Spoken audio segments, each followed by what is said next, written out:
ஜாதகத்தில் என்ன கஷ்டம் இருந்தாலும் கவலைப்படாதீங்க. வருஷத்தில் 4 நாட்கள் விஷ்ணுபதி புண்ணிய காலம்னு வரும்.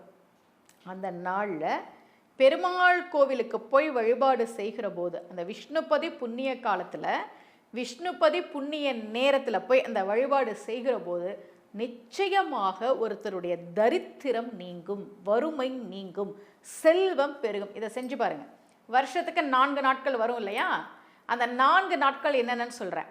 வைகாசி 1, ஆவணி 1, கார்த்திகை 1, மாசி 1. இந்த 4 நாட்கள் தான் விஷ்ணுபதி புண்ணிய காலம். என்னென்ன? வைகாசி 1, ஆவணி 1, கார்த்திகை 1, மாசி 1. அன்னைக்கு நள்ளிரவு 1:30 மணிலிருந்து காலையில் 10:30 மணி வரைக்கும் விஷ்ணுபதி புண்ணிய காலம். கோவிலில் எப்போ நடத்திருப்பாங்கன்றதெல்லாம் நீங்கள் பார்த்துக்கோங்க. அந்த நேரத்துக்கு போய், ஏன்னா காலைல 10:30 மணி வரைக்கும் தான் விஷ்ணுபதி புண்ணிய காலம்.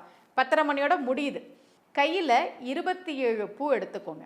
எந்த பூவாக வேணால் இருக்கலாம். ரோஜா பூவாக இருக்கலாம், மல்லிகை பூவாக இருக்கலாம், எதா வேணால் இருக்கலாம். 27 பூ கையில் எடுத்துக்கோங்க. அந்த கொடிமரம் இருக்கும், எப்படியும் கருவறைக்கு முன்னாடி கொடிமரம்லாம் இருக்கும் இல்லையா? அந்த கொடிமரத்திட்ட நின்று முதல்ல பெருமாளை கும்பிடுங்க. பெருமாளை கும்பிட்டுட்டு அந்த கொடிமரத்தோடு சேர்த்து கருவறை பிரகாரத்தை சுற்றி வளம் வாங்க. வளம் வந்த உடனே முதல் சுற்று முடிஞ்சிருச்சு. அப்போ ஒரு பூவெடுத்து அந்த கொடிமரத்துக்கிட்ட வச்சுடுங்க. அடுத்து 2வது சுற்று, அடுத்து 3வது சுற்று. ஒவ்வொரு சுற்று முடியும் போதும் கையில் இருக்க பூவை எடுத்து வைங்க.